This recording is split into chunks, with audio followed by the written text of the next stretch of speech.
Today we're continuing our conversations with leaders from Hamilton County, and we're so excited today to have with us Sheriff Jim Hammond. Now Jim is a friend, trusted leader, at least to me, and has been involved in law enforcement for 50 years.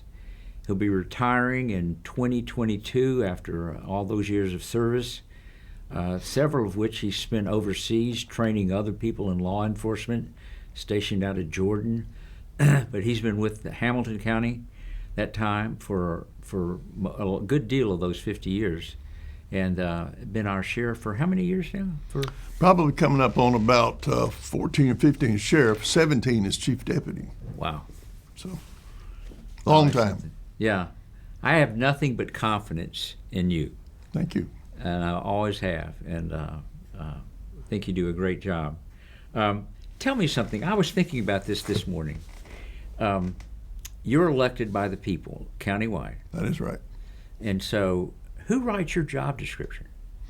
Well, actually, historically, sheriffs comes from an old English word called shire reeve. Shire was a geographic location like a county. Yeah. A reeve was a lord assigned to protect the people, collect the taxes, do the bidding of the sheriff, of the king. Sheriff evolved from that to when we started, when this country began. The sheriffs were one of the first officials that were appointed, and pretty much the same. We're over a geographic location. Here in the state of Tennessee, there's 95 counties, there's 95 sheriffs. The sheriff is kind of where the buck stops when it comes to law enforcement.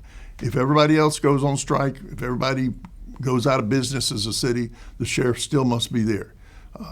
I'm a constitutional officer. So that's what I was trying to get at. That is, constitutional officer, elected every 4 years. There's an election for sheriff. People decide who their sheriff is going to be. Now let me ask you this question. Now this maybe put you on the spot. Mm-hmm. Did you have to take an oath to be the sheriff? Oh, absolutely. You're sworn into office every 4 years. Remember what it was? I can remember parts of it, mostly to support the Constitution of the United States and the Constitution of the state of Tennessee. Will not take any bribes. Will return people for jury duty or to the courts as needed. There's a number of items in that oath. Yeah, I was just thinking, because your job is different. You're not hired by somebody. You're hired by, we're not hired. By the people. By the people. So you really work for the people. I also must twice a year go online and sign off on the ethics commitments on where I get my salary, who I'm involved with, if they're foreign officials. All of these things I'll sign up on, so that if anything ever happened where I was accused of something, they'll be able to look and say, you said you would never do these things, or you're not doing them. So it's all about watching us. In addition to that, like most police officers, I have to go through every year training to maintain my standing in firearms and in the training of being a sheriff, just like any police officer. Yeah. Now, where are you from? Are you from Chattanooga? No, I grew up in the state of Florida, born in Fort Lauderdale, raised in Sarasota. Came to Chattanooga in 1962 to go to school, college, at Tennessee Temple College then, later on the university. Yeah. So you've been here since 62, more or less, except for my time in the Navy. I spent time in the Navy. Yeah. Was assigned to Submarine Flotilla 6 out of Charleston, South Carolina. So I've had a very varied career. Yeah, it sounds exciting. Yeah, yeah. And you're married, and you have how many children? Been married 50 years this year to my wife, Jeannie, still my best friend. We have 3 grown children. One is deceased. We have 8 grandchildren and 1 great-grandchild. Oh, my goodness. But Chattanooga's been my home for all these years. Well, Hamilton Flourishing did a poll recently on a lot of things having to do with Hamilton County. Mm-hmm. And this was question 11, having to do with Hamilton County law enforcement, their impression. And the question was, do you have a very favorable, somewhat favorable, unfavorable, a very unfavorable impression of Hamilton County law enforcement? And if you look at this, it's really interesting. The green line and the yellow line are the favorables, and the blue line and the pinkish red line are the unfavorables. So in terms of people's impression of law enforcement in Hamilton County, you all are way out there. People have a very favorable impression generally. 71% favorable or very favorable, and only 23% unfavorable. So that says a lot about what people think about overall about the sheriff's department. Does that surprise you, or are you glad to see that? Not really. Let me say that sheriffs are unique. When you think about police in general, you normally think of city police, metropolitan police, municipality police. Police chiefs work for a mayor or a city council, so they are always up under somebody's authority who is the real politician. Sheriffs, on the other hand, are a politician. They are the ones who must go out and win the vote, must get out there and shake hands, go to meetings, speak at a lot of engagements. So the people get a lot closer to their sheriff, and they really like to know their sheriff. I think it's very important that we never lose sight of the fact that sheriffs should always be elected. There is a move to make sheriffs appointed. There's another move to do away with sheriffs. I think it would be a wrong move. The further north you get, the more duties are taken away from sheriffs.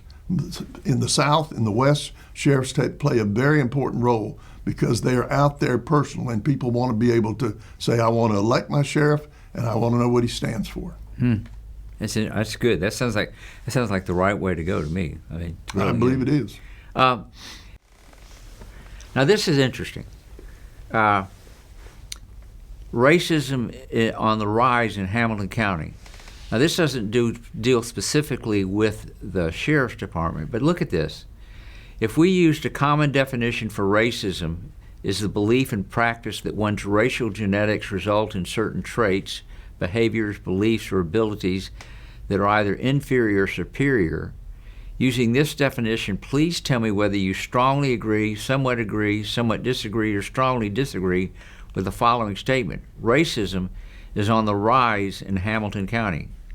And if you look at this graph, the top line is strongly agree, green, yellow, somewhat agree, way out there, somewhat disagree, second out there, blue, strongly disagree is the pinkish red. So if you look on the agrees, you've got, if it's on the rise, you've got, what that'd be, 30, 45% are on the agree side. On the disagree side are about 45% too. So it's almost evenly split on terms of it being on the rise. Racism in law enforcement in the United States. Now this one is interesting. The top two lines say that yes, there's racism exists in law enforcement. This is the whole country now. Mm-hmm. All right. This question was asked of people who live in Hamilton County, and an enormous number of people agree with that.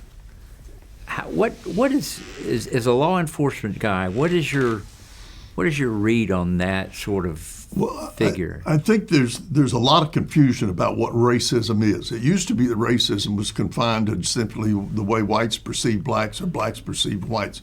We live in a day and age now where politics tries to make everything racism. If you look at national elections, national political polls, national politicians, racism is now a catch-all for anybody who doesn't like you or disagrees with your views. Yes. I think personally, in all the years I've been involved in government, I have seen a huge improvement in race relations between blacks and whites, not only because of educational standards, but economic standards. Having lived overseas for 3 years in one country, I've never worked in a country, and I've worked in 22 of them, where racism didn't exist. It's a natural occurrence among people around the world. It is not confined to the United States. Everyone always feels a little bit nervous about somebody who looks different, speaks different. In the United States, we're very serious about trying to equalize people as much as we can. I will confine my remarks to law enforcement. We continually reach out to try to add more minorities. It's a very difficult thing to do. Some of it's because of the perception of, if I become a policeman as a black man or a black woman, I'm going against the culture that I live in. My own people begin to give me problems. It is a constant effort to try to recruit minority races. It's becoming more so now in terms of females and Hispanics, getting enough of those to come into law enforcement. So it's an issue, it's a problem. I don't know that you'll ever solve it this side of eternity, but I do know that we are constantly looking at ways to increase our ability to have men and women of all races involved in law enforcement. Now, I would further say that in the sheriff's office, in our particular case, we're under CALEA. That's the highest national standards for doing your job right. We have over 500 standards I must reach. Some of those include how we hire, how we look to the minority races. We're inspected several times a year. Law enforcement in general is 100% better than it used to be 50 years ago, 100 years ago. You're always going to have perceived racism, because remember, perception is reality. I use that statement every day. Yeah. People make their reality based on how they perceive the way they're treated or the way they read people may be treated. So it's always an issue. Add that to the fact that today people are less likely to submit to the rule of law. They want to fight, they want to argue, they want to get into disturbances. There's no such thing as your daddy used to tell you, just say yes or no, sir, when a police officer stops you. Now they want to argue and fight with the police on the street rather than confine that to the court.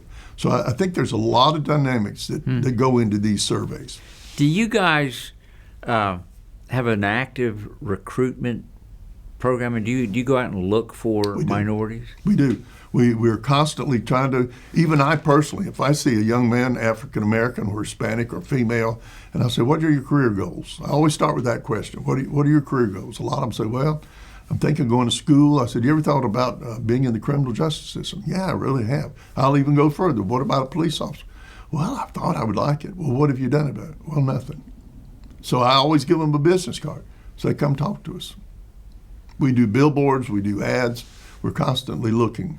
So you are on the side of aggressively going after. Absolutely. Yeah, that's great, Jim. That's part of what CALEA requires us to do also. Yeah, that's great. Let's go on to the next slide. Now this one is law enforcement racism in Hamilton County. Racism exists in law enforcement in Hamilton County. Now this one surprised me when I first saw it, and this survey is about it was done in August, late August, so that's when it was done, of 2019. The strongly agree and the agree are the top lines, and you can see they stick out further than the other. And then the disagrees are the blue and the reddish pink down the bottom. So go to the next slide. All right, so 50% of the people agree that racism exists in the police department, and 40% roughly disagree. So there's a 10% difference.